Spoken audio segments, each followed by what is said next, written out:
జీవులుగా వీటిలో ప్రవేశిస్తాం. ఇది చాలా ఉదాహరణలు చెప్పాను. భూమి మీద 3 పదార్థాలు ఉన్నాయి.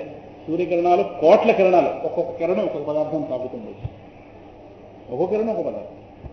అలాగా ఆ అనంతమైన పరమాత్మ నుండి ఈ పదార్థాల మీదకి ఆ అనంత చైతన్య కిరణాలు ప్రసరించి ఏ కిరణం వెళ్ళి ఏ వస్తువు మీద పడితే ఆ కిరణానికి ఆ వస్తువుతో తాదాత్మ్యం. అది జీవభావన అంటే. ఇది జీవభావన. ఏ పదార్థాన్ని మనం పట్టుకుంటే అదే మనం అనుకో. అర్థమవుతుందా? అదే దేహాత్మ. వాస్తవానికి ఆ చైతన్య కిరణం ఎవరు? కానీ పదార్థం మీద పడగానే ఆ పదార్థ భ్రాంతి ఏర్పడి తాను చైతన్యం అనే విషయం మర్చిపోయి పదార్థమే తాను అనుకో. అలా అనుకుంటేనే మనందరికీ ఇప్పుడు దేహాత్మ బుద్ధి లేదు. దేహం మనం అనుకుంటున్నాం లేదా? పుష్కలంగా అనుకుంటున్నాం. అనుకోవట్లేదా? Body is me, body is mind అనుకుంటున్నావా? బాడీ ఈజ్ మీ అనుకుంటున్నావా? బాడీ నాది అనుకుంటే కొంత పర్వాలేదు, నేను వేరుగా ఉన్నాను, దేహం వేరుగా ఉందని. కానీ అలా అనుకోవట్లేదు కదా. బాడీ ఈజ్ మీ, దేహము నేను. అక్కడ ప్రమాదం. ఎందుకంటే జీవభావాన్ని తానే జీవభావాన్ని పొందాడు. ఇలా పొందడం వల్ల ఏం జరిగింది? మూలతత్వం బట్టి చూస్తే మనందరం ఒకటే. నామరూపాలు బట్టి భేదం ఉందా లేదా? పొందున్నట్టు పూజ లేదు, పూజ ఉన్నట్టు ఇది లేదు. ఒక దేహం ఉన్నట్టు మరో దేహంలో ఇక్కడ ఉన్నాం. ఇక్కడ ఉన్నాయి 15 మందిలో, 10 మందిలో. కనుక ఆ దేహాత్మ దృష్టి ఏర్పడిపోయి, నామరూప దృష్టి ఏర్పడిపోయి, యథార్థ దృష్టి పోయి పదార్థ దృష్టి పట్టుకుని ఇంక నామరూపాలు బట్టి వేరు కనుక మీరు వేరు నేను. ఇది జీవభావం. ఇంకెప్పుడైతే వేరు వేరు అనుకున్నాం హింసించుకోకుండా ఎలా ఉంటాం? అందుకే హింస. అందరూ సింహాలమే కదా, అందరికీ హింస. హింసకి ఏమీ లోట్లేదు. ఎందుకంటే మనం దేహం అనుకుంటున్నప్పుడు కూడా దేహం మనం కాదు. మనం ఎవరు? ఆత్మ. ఆత్మగా మనం ఎవరు? చాలామైనటువంటి వస్తువు. దేహంగా కుదించుకోండి, జాగ్రత్తపడుతుంది. నేను ఆత్మనని జ్ఞానం ఉందనుకోండి, అన్ని దేహాలు నేనే. నేను దేహం మాత్రమే అనుకుంటే ఇది మాత్రమే నేను. మీరు మీ గోళ నా గోళ కాదు, నా గోళ మీ గోళ. ఇక్కడ ఈర్ష్యలు, అసూయలు, నానాగందరగోళాలు వెళ్ళారు. చాలా సందర్భాలు చెప్పిన 2 ఆభరణాలు కొట్టుకుంటుంటే మన మధ్యవర్తి గుండా ఏం చెప్తాం? కొట్టుకోండి అని చెప్తాం. కొట్టుకోండి అని చెప్తే మన బుద్ధి లేదని అర్థం. నేను చెప్పేది ఏంటి? మీరు 2 కాదురా, ఒకటేరా అని చెప్తాం. ఎలా చెప్తాం? బంగారం బట్టి. అవి మా నామరూపాల్లో భేదం ఉంది కదా అంటారు. నామరూపాల్లో భేదం ఉన్నా నామరూపాలుగా ఉన్నది ఒకే బంగారం. మీరు కారణ వస్తు దృష్టిని అవలంబించండి, కార్యవస్తు దృష్టి కాదు అని చెప్తే ఆ 2 కూడా. ఇప్పుడు పెద్దలు దేనికి? కలపడానికి, విడగొట్టడానికి కాదు. అదేందా? పూజే బాధపడుతుంది, దారం కలుపుతుంది కదా. పూజ చేసే పని మనం చేయకూడదు, దారం చేసే పని మనం. దారం చేసే పని అంటే జ్ఞానం కలిగించాలి. కనుక ఆయన గారు ఎలా ప్రవేశించగానే ఈ దేహాల ఉన్నటువంటి రూపాల వల్ల ఏవైతే ఉన్నాయో జ్ఞానం కోల్పోయిన కారణం ఇక్కడి దాకా కూడా ప్రమాదం లేదు. అడిగే పడచ్చు పదార్థం మీద. ఆ సమయంలో జ్ఞానం పోయింది. జ్ఞానం లేకపోవడమే సమస్య. అందువల్ల సనాతన ధర్మంలో జ్ఞానానికే పెద్దపీట.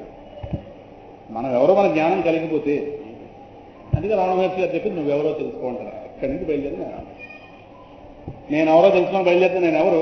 ఇక్కడి నుంచి ఆలోచిస్తే నేను ఎవరు? తత్వమసి, ఆ పరబ్రహ్మమే వస్తుందా ముందుకు వెళ్తే. అందుకే ఆ పిల్లాడు బోధిస్తున్నాడు బ్రహ్మంలో. కనుక ఈ జీవుల్లో నేను ప్రవేశించుకుని కాక అని పరమాత్మ ఒక సంకల్పం చేశాడు. అనేన జీవేన ఆత్మన. ఒకే కరెంటు 10 రకాల బల్బుల్లో ప్రవేశిస్తే 10 రకాల బల్బులు 10 రకాల కాంతులతో వెలిగితే ఎల్లో ఒకటి, గ్రీన్ ఒకటి, వైట్ ఒకటి, లేదా ఇంకో ఒకటి కావచ్చు. ఎలక్ట్రిసిటీ ఇస్తే ఎల్లో ఎలక్ట్రిసిటీ, గ్రీన్ ఎలక్ట్రిసిటీ ఉందా? లేదు. ఆ ఎలక్ట్రిసిటీ వల్ల ఈ బల్బుల్లో తేడా ఉందేమో కానీ కదా. వాళ్ళు విశాఖపట్నంలో కూడా ఎల్ఈడి బల్బులు పెట్టారు. నిన్న దాకా ట్యూబ్లైట్లు, ఇంకోటి కావచ్చు. కరెంటు మార్చండి అని చెప్పి ఏ గవర్నమెంట్ ఇప్పటిదాకా పెట్టలేదు. మార్చే అవకాశం కూడా. కనుక ఈ విధంగా ఈ నామరూపాలు ఏవైతే ఉన్నాయో ఈ తేజోబన్నములు, తేజస్సు అంటే అగ్ని, భూమి, జలము, వీటి యొక్క కాంబినేషన్స్తో ఈ రూపాలన్నీ తయారు చేసి వాటిలోకి పరమాత్మ ప్రవేశించి ఆ దేహభావాలు పొందగానే ప్రవేశిస్తారు.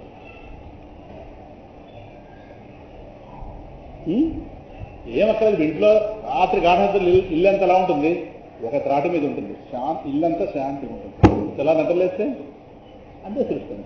రాత్రి పడుకుంటే ప్రళయం, లేదు సృష్టి జరగకపోవడం స్థితి. పరమాత్మ శాంతిగా ఉంటాడుగా, ఇల్లంతా శాంతిగా ఉంటుంది. ఆ వంశం మీద ఆయన ఉంటాడు, ఈ కింద ఈవిడ ఉంటుంది, పిల్లలు ఎక్కడ ఉంటారు, అసలు ఇంట్లో ఉన్నారా లేదా అన్నట్టుగా ఉంటారు. తెరాలు లేస్తే ఏగల గుంపు లేచినట్టు ఉంటుంది. అది సృష్టి అండి. ఆ దేహభావన ఆ జీవుడు పొందించాడు, ఈ దేహభావన ఎవరి గోల వాళ్ళకి, వంట గోల ఒకళ్ళకి, స్కూల్ గోల ఒకళ్ళకి, ఉద్యోగం గోల, సంపాదన గోల.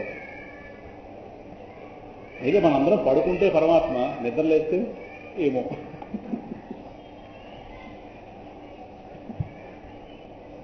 పడుకుంటే పరమాత్మ, నిద్రలేస్తే భూతాత్మ.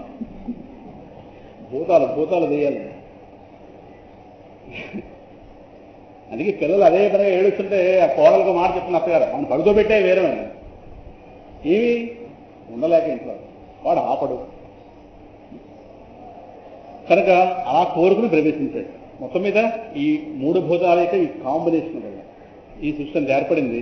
అలాగా ఈ ఆత్మ ప్రవేశం వల్ల జీవభావం, నామరూప భేదాలు ఏర్పడ్డాయి. ఆయా నామరూప భేదాలు ఇప్పుడు ఏదో వ్యవహారం కోసం మీకు శారదని పేరు పెట్టారు, ఇక్కడ రమేష్ని పేరు పెట్టారు, కానీ ఆత్మదృష్ట్యా ఇవన్నీ ఉన్నాయి. కానీ అందరినీ ఆత్మ అని పిలిస్తే వ్యవహారం నడుస్తుంది. ఎందుకంటే లోకంలో పరిమితులు ఉన్నాయి, ఎవరికైనా వాళ్ళ వల్ల అవ్వాలి. మీ ఇంటి నుంచి వచ్చిన వాళ్ళు మిమ్మల్ని పిలుస్తారు కానీ ఎందుకంటే పిలవరుగా. ఇప్పుడు మీ పేరు ఆత్మ, నా పేరు ఆత్మ అనుకోండి, ఎవరికి ఇంక భారతాలు పేరు పెట్టలేదు అనుకోండి, అందరి పేరు ఆత్మ అనుకోండి. ఇప్పుడు ఇందరిలోంచి మిమ్మల్ని పిలవాలంటే ఇప్పుడు ఆత్మ పిలిస్తే ఈవిడ అవ్వాలి, నేనేస్తే నువ్వు అక్కడ కూర్చొని ఈవిడ కావాలంట. ఎందుకంటే మీ ఇంటి నుంచి వచ్చారు కనుక వాళ్ళు మీరే కావాలి కాబట్టి మిమ్మల్ని సెపరేట్ చేయాలి 10 మంది నుంచి. మీకు పేరు శారదనే వాళ్ళు ఇద్దరు ఉంటే అప్పుడు ఇనీషియల్ ముందు మార్చాలి ఇంటి పేరు కూడా సామాన్యంగా వీడికి దగ్గరికి వెళ్ళి చేయబడి ఇంక వేరే ఉపాయం లేదు. ఇంక ఏ పేరు పెట్టినా 2 పేర్లు ఒకలా ఉన్నాయని ఏం చేయాలి? మహాదలో ఈవిడండి ఈవిడని చెప్పి మొత్తం స్పెసిఫిక్గా వేలు చూపించాలి ఆ వ్యక్తి.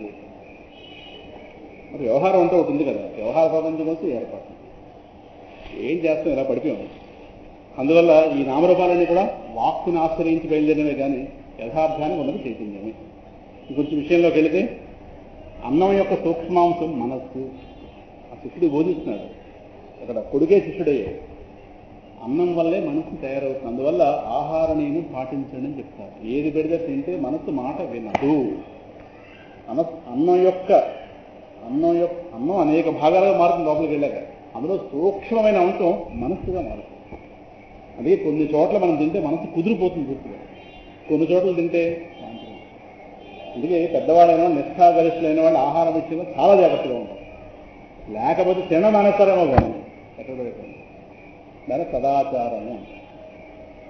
సరే ఇంక రోడ్ల మీద నిలబడి అన్నం తినేస్తున్నారు ఇవాళ, కూడా వాళ్ళ పక్కన పెట్టండి. ఇంకా వాళ్ళ మనసు ఎలా ఉంటాయంటే పరమాత్మగా తెలియాలి. అన్నానికి మనసుకి సంబంధం ఉంది. అన్నములో 1/6% ఏదైతే ఉందో సూక్ష్మాంశం అది దీనిగా మారుతుంది. కొంత రసంగా మారుతుంది, రసం నుంచి రక్తం బయలుదేరుతుంది, కొంత వ్యర్థంగా బయటకు పోతుంది. మొత్తం ఇంత లోపల జరుగుతుంది. అన్నాద్రసం ప్రసాద్ రక్తం అని శాస్త్రంలో వాక్యం. ఆ అన్నరసమే రక్తంగా మారుతుంది. ఇదంతా కూడా లోపల మనకు వేసేయడమే తెలుసు. లోపల అంతర్యామి చేస్తారు. జఠరాగ్ని నుండే లోపల పచనం చేసి అన్నం 2 సార్లు ఉడుగుతుంది. పొయ్యి మీద ఒకసారి ఉడుగుతుంది, కడుపులో 2వ మారు ఉడుగుతుంది. ఆ కడుపులో అరిగించేవాడు జఠరాగ్ని. ఆయనే వైశ్వానరుడు. అహం వైశ్వానరో భూత్వా అంటే అది. లోపల అగ్ని లేదనుకోండి, తిన్నట్టే ఉంటుంది. డస్ట్బిన్లో వేసిన దుఃఖం అలాగే ఉన్నట్టు. అన్నం జీర్ణం కాబట్టి అవస్థ ఏమిటో మనకు తెలుసు. కనుక అన్నం యొక్క సూక్ష్మాంశము మనస్సుని, నీటి యొక్క సూక్ష్మాంశం ప్రాణము. అందుకే ఒంట్లో నీరు తగ్గిపోతే ప్రాణానికి ఇబ్బంది ఏర్పడుతుంది.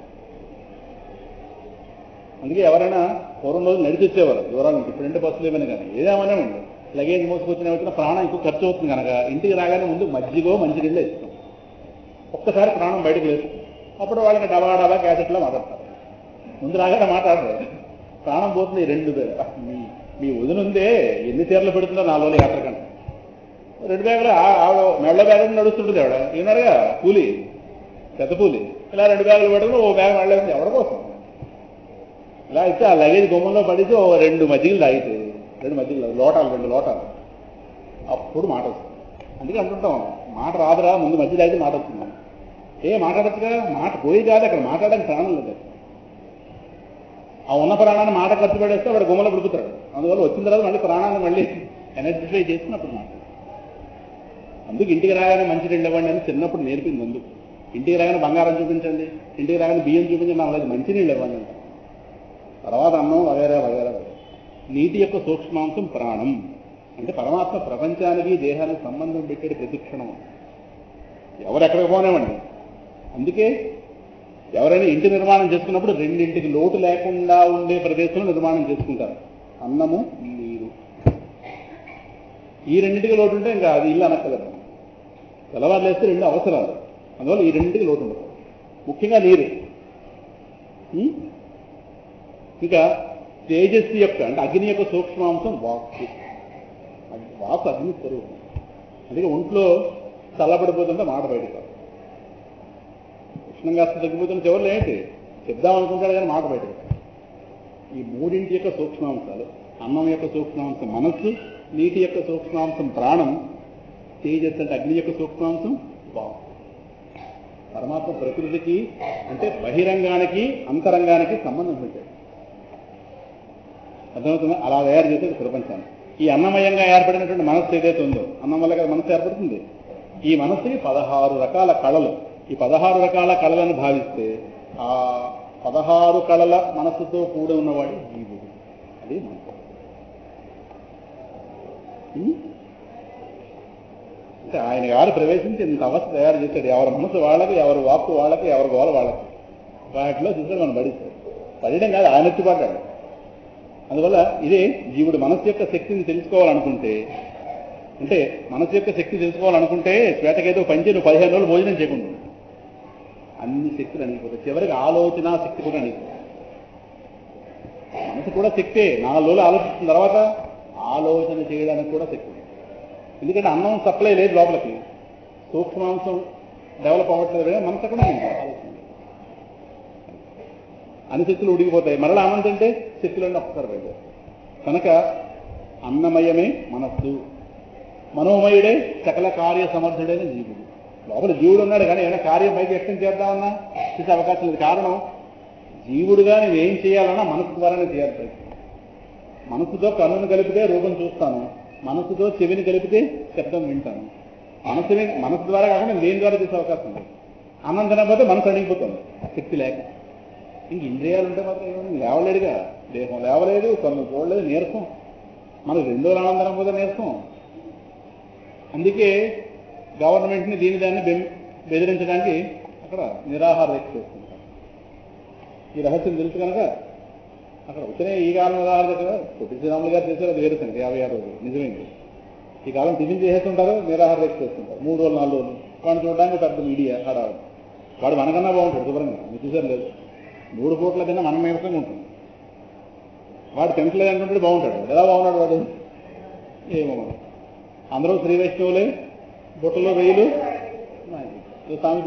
అందరూ శ్రీ వైష్ణవులే, బుట్టలో రైలు. వాళ్ళ మధ్య పెట్టాం బుట్ట, ఒక్క రొయ్యలు అందులో శ్రీహరికే ఎరుతారు కదా. ఆ విధంగానే ఈ కాలం అలా బెదిరిస్తుంటారు. ఎందుకంటే అన్నం తినకపోతే దేహం పోతుంది. నీకు ఒక వృత్తాంతం చెప్తాను విను అని చెప్పి ఆయన చిన్న ఉదాహరణ. ఒక కొయ్యకి తాడుతో కట్టబడిన ఒక పక్షి అన్ని దిక్కులకి ఎగురుతున్నా ఎక్కడికి కూడా వెళ్ళడానికి అవకాశం లేక ఆ కొయ్య దగ్గరికి వస్తుంది.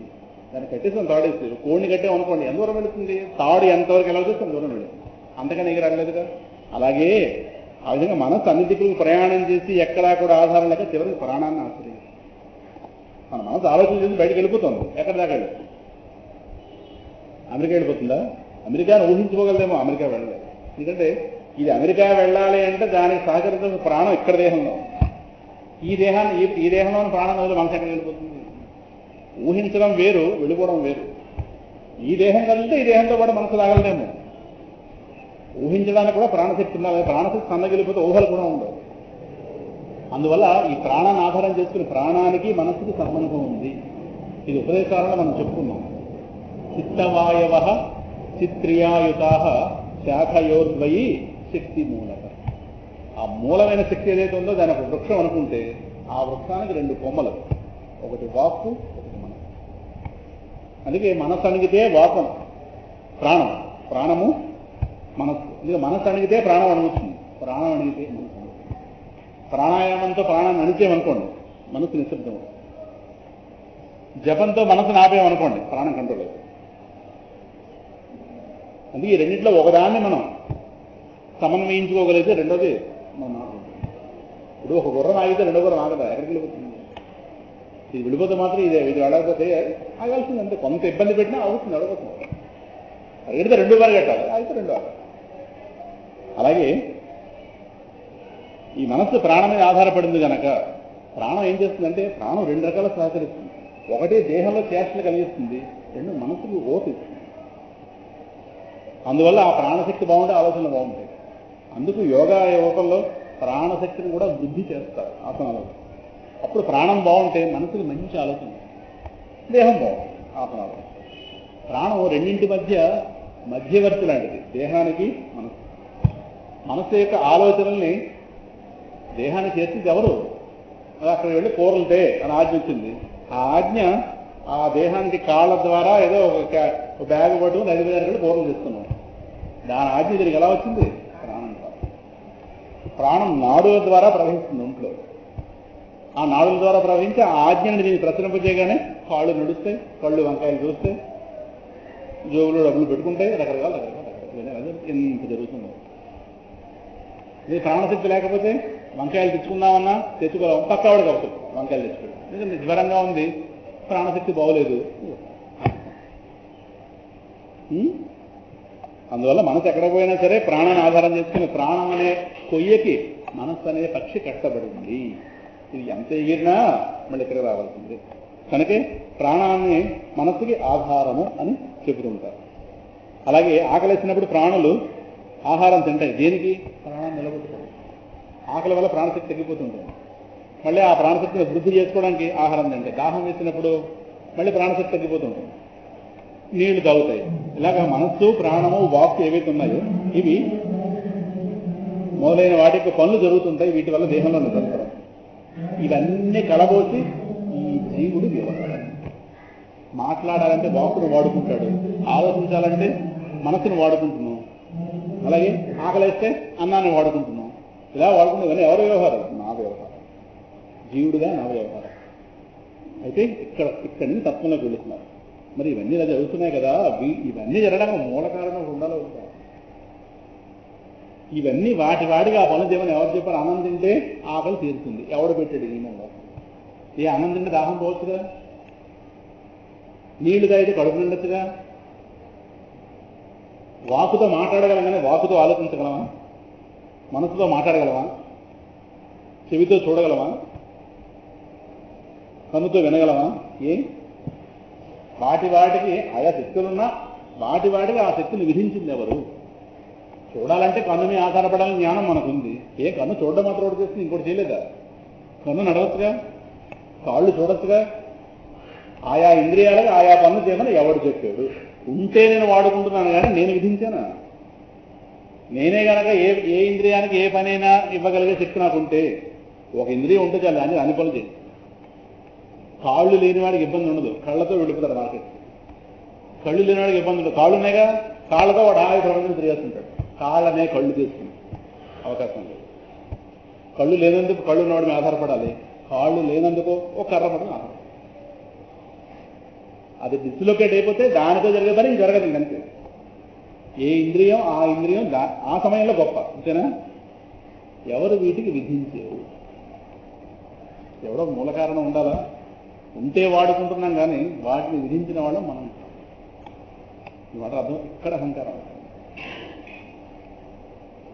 చూసేస్తున్నంత కాలం కనుతో చూసేస్తాం, అది చూడటం ఆగితే అప్పుడు అర్థమవుతుంది. నేనా హీరో అని, ఇంకోటి ఎవడో హీరో. ఎవడో హీరో చూసిన సరే అందరూ హీరోలమే. చూడకపోతే తిరుగుతాం నా లాభం చూస్తూ. అప్పుడు డాక్టర్ ఏం చేయగలడు? మనకు చూపు వచ్చే భాగ్యం లేకపోతే ఎవరేం చేసే అవకాశం? చూపు నిలబడే యోగం ఉంటే ఏదో చేస్తారు. కనుక ఇవన్నీ ఇలా జరుగుతున్నాయంటే ఒక మూల కారణం ఉండాలా వద్దా? శ్వేతకేతు ఆలోచించు. అది లేనిదే కార్యాలు జరగకపోతే ఎలా ఆలోచింపజేస్తాడు? నడిపించే శక్తి వైపు. ఇందాక చెప్పుకున్నామే, శక్తి మూలక అని చెప్పుకున్నాం ఉపదేశాలలో. ఆ మూల శక్తిగా ఆలోచన. ఏదో శక్తి లేకపోతే ఇవన్నీ నడుస్తాయా? ఒక మనిషి బాగుపడాలంటే భగవంతుడు బాగుపడాలి, ఇలా ఆలోచింపజేయాలి. వెనక్కి తిప్పితే అహంకారం అణిగిపోతుంది. ఎంతసేపు ముందుగా చూస్తే పొగరుబొత్తనం పెరుగుతుంది మనిషి. వెనక్కి తిరగడం నేర్పితేనే అహంకారం. నిన్నొక నడిపిస్తున్నవాడు ఉన్నాడు అంటే మా అవుతాం. అదొక్కటి తెలియలేదు అనుకోండి, నేనే ప్రపంచాన్ని నడిపిస్తున్నాను, నేను లేకపోతే ఇల్లు నడవదండి. ఎవరు చెప్పాడు? చాలామంది పోయారు, ఇళ్ళని పోయే అటు హాయిగా ఉన్నారు. వాళ్ళను ఏదో అడగసారి స్మరించుకుంటున్నారు అవకాశం ఉంటే, ఏదో నమ్మకం శుభ్రంగా ఉన్నాం. ఎవరు పోతే ఏదో అయిపోతే నడిపిస్తున్నాడు ఉన్నారు కదా. అందువల్ల ఇలా అది లేకపోతే ఇన్ని కార్యాలు జరగవు కదా శ్వేతకేతు. కనుక అన్నింటి యొక్క మూలాన్ని నువ్వు తెలుసుకోవాల్సింది. ఏవైతే ఎన్నింటిగా తెలుస్తున్నాయో వీటన్నింటికీ ఏది మూలం? రూట్ కాజ్గా నడిపిస్తున్నాడు.